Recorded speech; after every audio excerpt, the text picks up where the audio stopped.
I'm 58 years old, and 3 weeks ago I discovered that the family I built a lumber empire to protect was building my grave instead. On my birthday, my grandson brought me an old fishing tackle box that used to belong to my father. My son said, "Don't open that in here." I asked him, "Why not? What's wrong with you?" I looked inside and my hands went cold. I didn't open it any further. Instead, I did something that changed everything. 15 minutes later, two sheriff's deputies were standing in my driveway. But before I tell you what happened next, let me know in the comments where you're tuning in from tonight, and if you've ever had a family member try to make you feel small in your own house. Hit that like button and subscribe, because tonight I need you with me. My name is Walter Pruitt, and for 35 years I built and ran Pruitt Hardwood Supply out of a converted grain silo on the edge of Route 9 in Millbrook, Ohio. I started with one flatbed truck and a line of credit my own father wouldn't co-sign, and I built it into the largest hardwood distributor in 3 counties. My hands still carry the calluses. My back still aches on cold mornings from 40 years of lifting green lumber off the mill line. I never went to college. I never needed to. I built something real, something you could put your hand on, something that smelled like sawdust and honest sweat instead of spreadsheets and empty promises. The tackle box sat in the middle of my kitchen table, wrapped in a faded red bandana instead of paper, the way my grandson Cole likes to wrap things because he thinks it's more rustic than a bow. It was my 60th birthday, or close enough 58, but Cole insisted we celebrate early since he was heading back to college in a few weeks. Sunlight was pouring through the kitchen window over the sink, catching the dust in the air the way it always does in a farmhouse kitchen in late summer. My wife Connie had made a pound cake. My son Bradley stood by the counter, arms crossed, watching that box like it might bite him. "Grandpa, I found it in the old shed at Grandma Ruth's place before they tore it down," Cole said, grinning, 16 years old and still soft enough in the face to look like he did at 6. "It was great-grandpa's. I thought you'd want it back." I reached for the bandana, my chest tightening with something warm, something I hadn't felt in years, a piece of my own father coming back to me through my grandson's hands. "Don't open that," Bradley said. His voice came out too fast, too sharp, cutting clean through the warmth in the room. I stopped with my hand hovering over the knot. "What's wrong with you?" I said, turning to look at him. My son was 40 years old, wearing his golf shirt even though he doesn't golf, sweat beading at his hairline even though the kitchen was cool. "It's your grandfather's old tackle box. What, you think there's a snake in there?" I heard it might have some old chemicals in it," Bradley said, stepping toward the table now. Too quick, too eager. "Lead sinkers, old solvent, that stuff isn't safe anymore. Let me look at it first." I have spent 4 decades reading men across a negotiating table. I have watched buyers try to talk down a price, while their eyes betrayed exactly how badly they wanted the deal. I know what a lie sounds like when it's dressed up as concern. And my son, standing in my kitchen sweating through his shirt over an old tackle box, was lying to me. I untied the bandana anyway. Connie made a small sound behind me, something between a gasp and a warning, but I ignored her too. Inside the box, nestled among rusted lures and tangled fishing line, was a manila envelope that did not belong there. It was crisp, new, not something that had been sitting in a shed for 20 years. And clipped to the front of it, in my son's own handwriting, was a note that read, "Do not let Dad see this until after the appointment Thursday." My blood went still in my veins. I did not open the envelope. 40 years of reading contracts before I signed them had taught me one hard lesson. Never handle the evidence before you understand what it's evidence of. I closed the tackle box, slow and deliberate, and I looked at my son. "Bradley," I said, keeping my voice level, "what appointment on Thursday?" His face went the color of drywall. "Dad, it's nothing, just a checkup. I set it up because I've been worried about you. Your memory's been—" "My memory is fine," I said. "Sit down, all 3 of you, right now." Nobody moved. Connie's hand found the edge of the counter and gripped it. Cole looked between his father and grandfather with the confused, frightened eyes of a boy who had walked into the middle of something he didn't understand. I picked up my phone off the charging dock by the toaster, and I dialed, not 911, not yet. I dialed my lawyer, a sharp, quiet man named Gerald Voss, who had handled every contract Pruitt Hardwood had signed in 25 years. "Gerald, it's Walter. I need you to come to the house. Now. And I need you to bring a witness." I hung up before he could ask why. Then I looked at the envelope sitting on my kitchen table like a coiled snake, and I did something Bradley clearly did not expect. I picked up my phone again and I called the county sheriff's non-emergency line and asked for a welfare check and a deputy to document a family dispute, because in my experience, when you are about to be robbed by people wearing your own last name, you want a badge in the room before the conversation gets any further. "Dad, you don't need to call the police," Bradley said, his voice rising into something close to panic. "This is a family matter. You're overreacting. You're not thinking clearly." "Careful," I said, and something in my voice made him stop cold. "Careful how you finish that sentence, son." 15 minutes later, 2 sheriff's deputies pulled into my gravel driveway, lights off, engines idling. I met them on the porch. I did not let them into a scene of chaos. I let them into a scene of calm, because a calm man commands a room and a panicked man gets dismissed. And I had learned that lesson in 100 boardrooms long before I ever needed it in my own kitchen.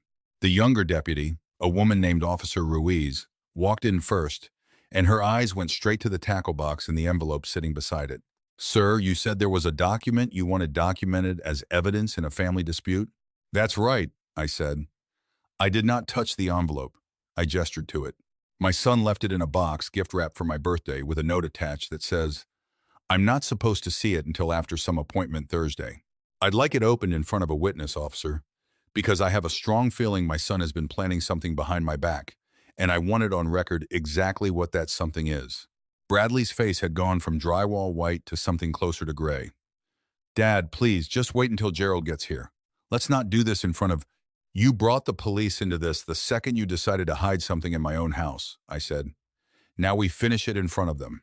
Officer Ruiz snapped on a pair of gloves from her belt, the kind of small procedural habit that told me she took this seriously even if she didn't yet understand why she should. She opened the envelope carefully. Inside were 3 documents. The first was a petition for guardianship, drafted and notarized, listing Bradley Pruitt as the proposed guardian of the person and estate of Walter Pruitt, citing early-stage cognitive decline as grounds. The second was a letter, already signed, from a physician named Dr. Alan Kessler, stating that he had conducted a preliminary evaluation of me, an evaluation that had never sat for, never agreed to, never even heard of, and found sufficient cause for concern to recommend further testing. The third document made my stomach drop clean through the floorboards. It was a listing agreement.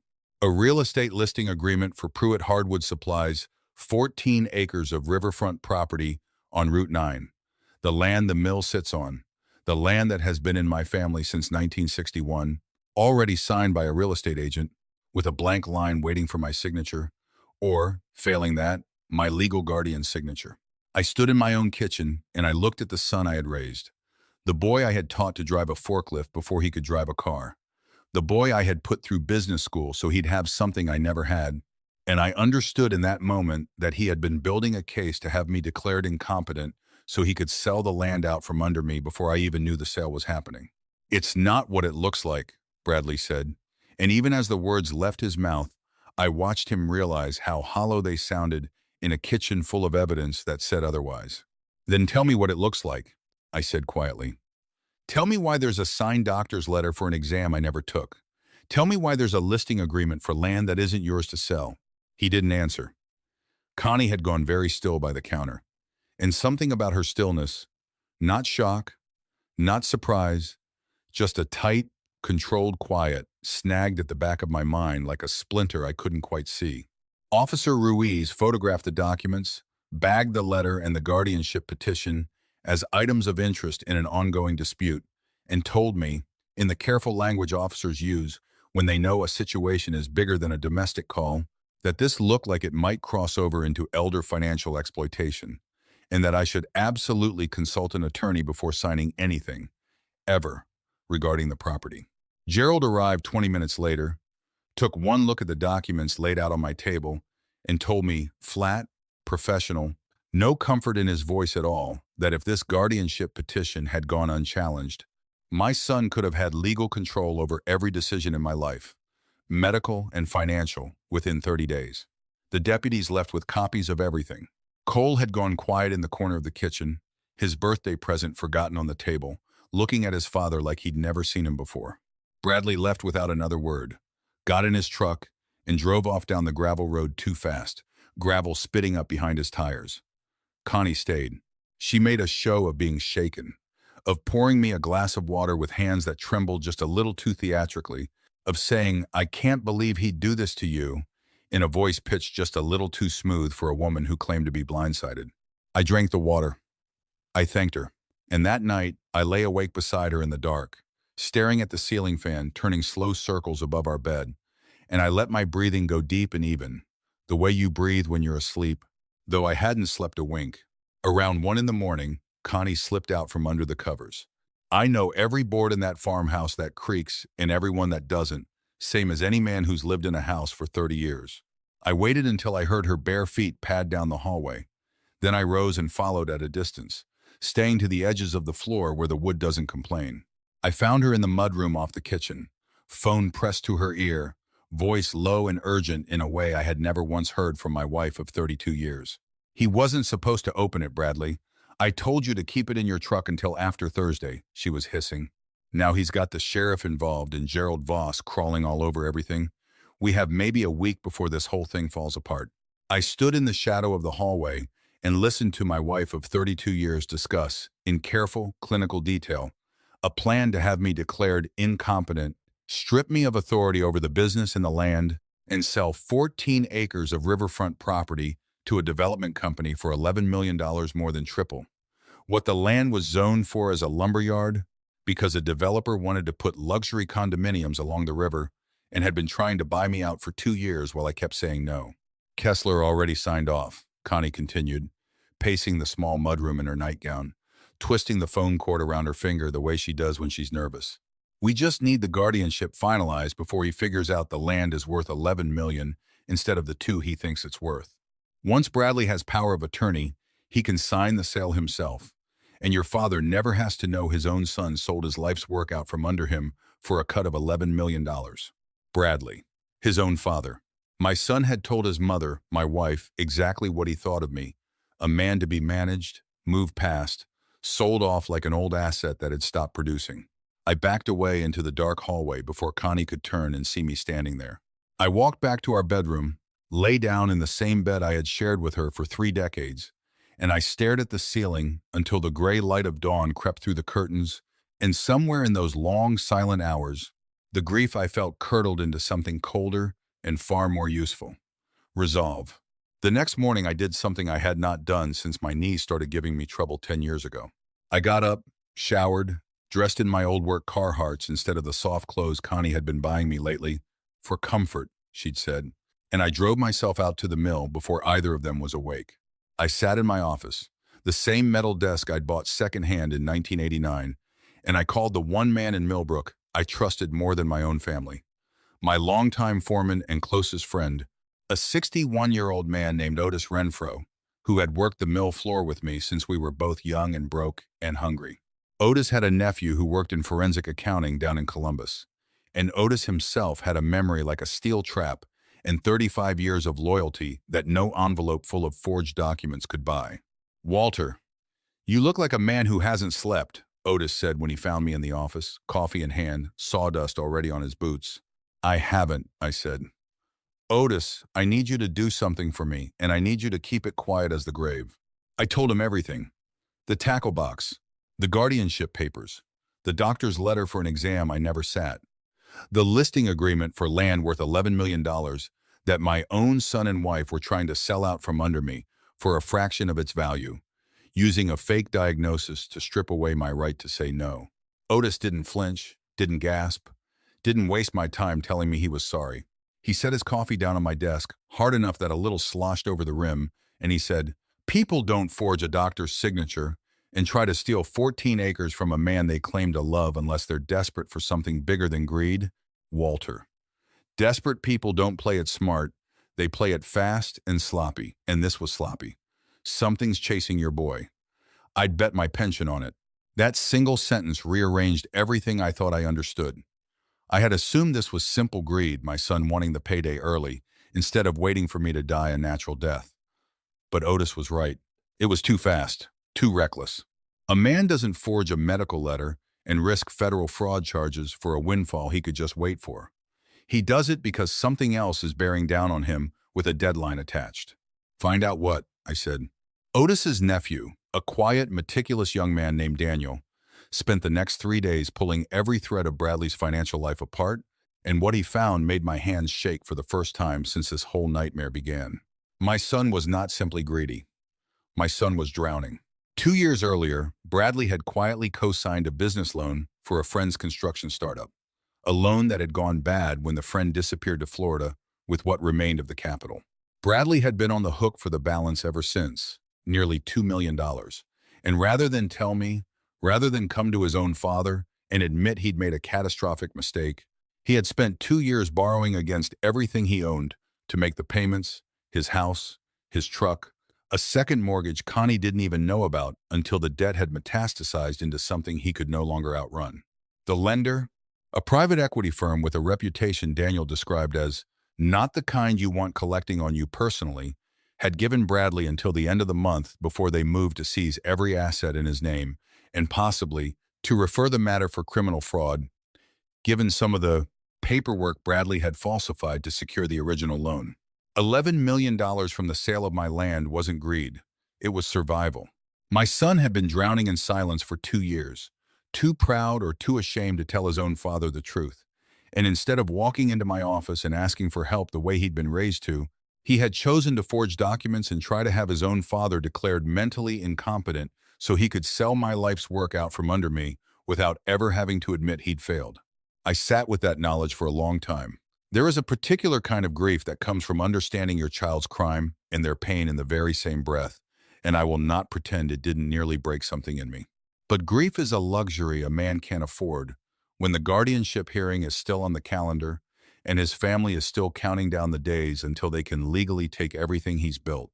I called Gerald Voss back into my office, and I told him everything Daniel had found. Gerald, calm as ever, told me the same thing Otis had told me the first morning.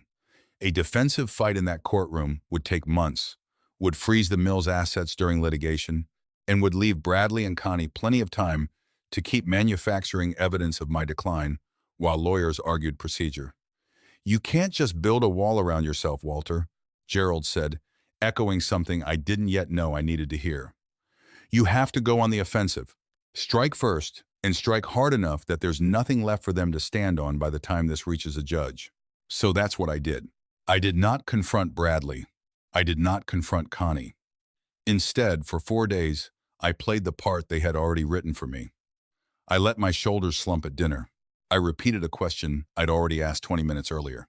I let Connie take my truck keys just until things settled down, and I thanked her for her concern with a tremble in my voice that cost me more dignity than I care to admit, even now, even knowing it was strategy and not surrender. Every night I drove myself half mad with the effort of appearing smaller than I was, and every night I reminded myself why. A cornered animal that shows its teeth too early gets put down before it ever gets the chance to fight back. While Bradley and Connie whispered in corners of the house, confident they had me exactly where they wanted me, Gerald and I built the counterattack. We filed, quietly and without warning, a formal report with the state medical board against Dr.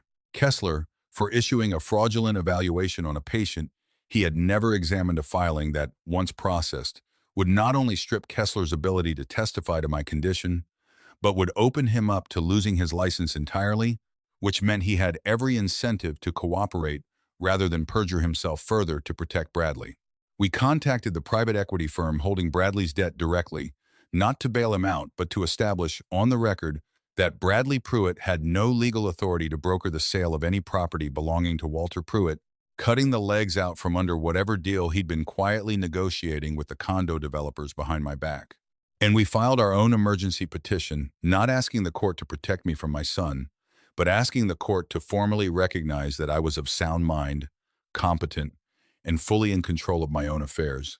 Supported by 3 independent medical evaluations, I arranged on my own terms, with my own doctors, men who had known me for 15 years and would testify under oath that there was nothing wrong with my mind, except that I'd been too trusting of the people who shared my blood. The hearing was set for a Friday morning at the county courthouse, the same courthouse where I'd once fought and won a zoning dispute that let me build the mill in the first place. Bradley and Connie walked in together, dressed sharp, Connie's hand resting on Bradley's arm in a performance of solidarity that might have fooled a stranger.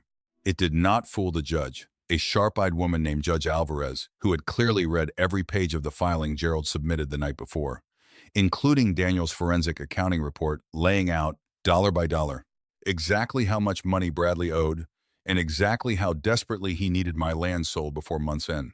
I watched my son's face drain of color as the judge read the timeline aloud in open court, the forged doctor's letter, the pre-signed listing agreement, the $2 million debt driving the entire scheme. I watched Connie's careful composure crack down the middle when the judge noted, for the record, that phone records subpoenaed from the mudroom call, the very call I'd overheard, corroborated my testimony precisely, down to the dollar figure of $11 million they'd planned to split.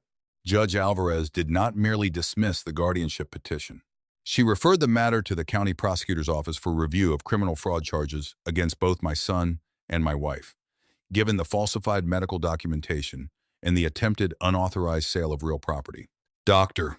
Kessler, facing his own board investigation, had already begun cooperating with investigators rather than risk his license entirely, which meant his testimony against Bradley and Connie would carry weight neither of them could easily dismiss. I sat in that courtroom, a place I had once stood in as a young man fighting for the right to build something, and I watched the two people who shared my roof and my name unravel in front of a room full of strangers, and I felt none of the vindictive satisfaction I might have expected. I felt the particular, heavy sorrow of a man who has just watched something irreplaceable die. Not my business, not my land, but the family I had spent 30 years believing was solid ground beneath my feet. Bradley did not go to prison that day. The prosecutor's office, weighing the desperation behind his crime against the damage of his actions, eventually negotiated a plea that spared him years behind bars in exchange for full restitution and several years of probation, along with a permanent legal bar, preventing him from ever holding power of attorney or guardianship over me again. Connie's case took longer to resolve, tangled up in questions of exactly how much she'd known and when, but the marriage did not survive the discovery regardless of what any court eventually decided about her culpability. I filed for divorce the following month, in the same quiet, deliberate way I'd handled every difficult decision in my life, not out of spite, but because I understood, finally, that a marriage built on someone waiting for you to become weak enough to steal from is not a marriage at all.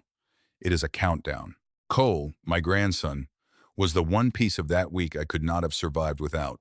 He testified, shaking but steady, about what he'd overheard his father say weeks earlier about the land finally being worth something once Grandpa's out of the way. Words he hadn't understood the weight of until he watched them come true in that courtroom.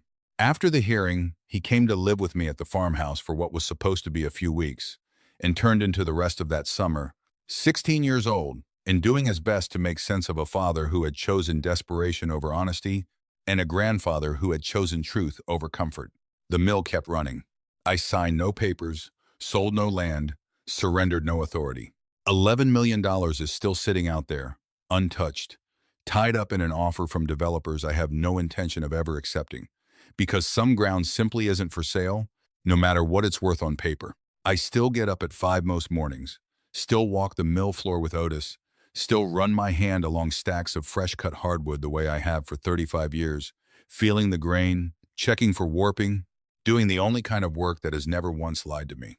I sat on my porch the evening after the hearing, alone for the first time in longer than I could remember, watching the sun go down behind the tree line at the edge of the property my grandfather had cleared with a mule and an axe.